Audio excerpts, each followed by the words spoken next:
नमस्कार, मेरा नाम युवराज है और आप न्यूज़ फोनेशन देख रहे हैं। राजद की ओर से अब जनगणना के दौरान एक ओबीसी कॉलम बनाने की मांग तेजी से उठ गई है। आपको बता दें कि आरजेडी सुप्रीमो लालू यादव, साथ ही साथ नेता प्रतिपक्ष तेजस्वी यादव और फिर लालू यादव की पुत्री रोहिणी आचार्य ने इस मुहिम को ट्विटर के माध्यम से छेड़ दिया है और यह कह दिया है कि जनगणना के दौरान अब एक ओबीसी कॉलम बनाने की मांग लगातार उठनी चाहिए।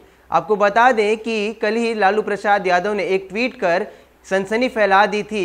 उन्होंने अपने ट्वीट में लिखा था कि कुत्ते और बिल्ली की जब जनगणना हो सकती है तो फिर ओबीसी की क्यों नहीं। आपको इस ट्वीट के बारे में पहले बताते हैं और बताते हैं कि किस प्रकार लालू प्रसाद यादव आक्रामक भूमिका में दिख रहे हैं और फिर साथ ही साथ उनके पुत्र तेजस्वी यादव और साथ ही साथ पुत्री रोहिणी आचार्य ने ट्विटर के माध्यम से सीएम नीतीश और फिर साथ ही साथ केंद्र में बैठे प्रधानमंत्री नरेंद्र मोदी को घेरने की लगातार कोशिश की है। इस ट्वीट के बारे में पहले आपको बताते हैं। लालू प्रसाद यादव ने अपने ट्वीट में लिखा है कि कुत्ता और बिल्ली तक की गिनती होती है तो पिछड़ों की क्यों नहीं, इनकी असली आबादी से किसको डर है।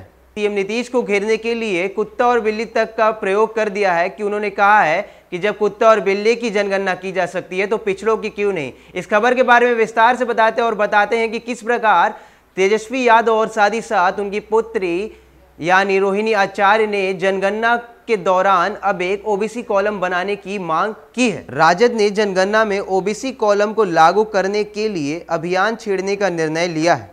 इसकी औपचारिक शुरुआत राजद के ऑफिशियल ट्विटर हैंडल से लेकर राजद नेताओं के निजी ट्विटर हैंडल पर की गई है।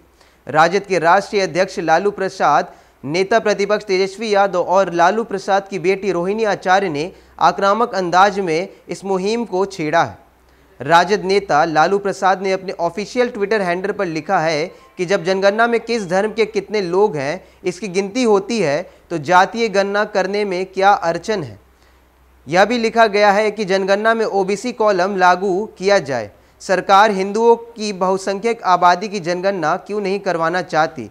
उन्होंने सवाल उठाते हुए कहा है कि जनगणना में मात्र एक कॉलम जोड़ पिछड़ों अति पिछड़ों की वास्तविक संख्या ज्ञात होने से किसे क्या और किसका डर है। इसी तरह बिहार विधानसभा में नेता प्रतिपक्ष तेजस्वी यादव ने अपने ऑफिशियल ट्विटर हैंडल पर लिखा कि जातीय जनगणना के वास्तविक आंकड़े ज्ञात होने पर ही पता चलेगा कि जीविकोपार्जन के लिए विभिन्न जातियों के लोग क्या करते हैं, उनकी सामाजिक आर्थिक हालात क्या हैं। वस्तु स्थिति ज्ञात होने पर ही उनके उत्थान और विकास संबंधित योजनाएं बनाई जा सकेंगी।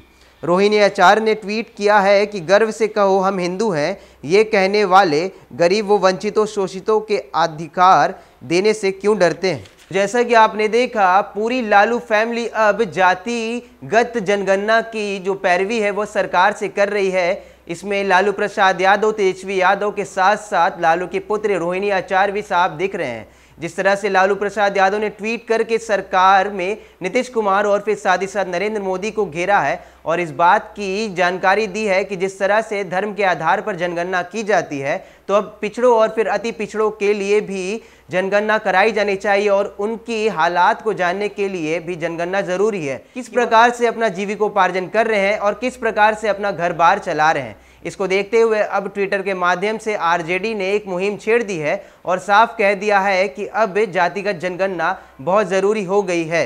लगातार खबरों में बने रहने के लिए आप देखते रहिए न्यूज़ फोनेशन। नमस्कार।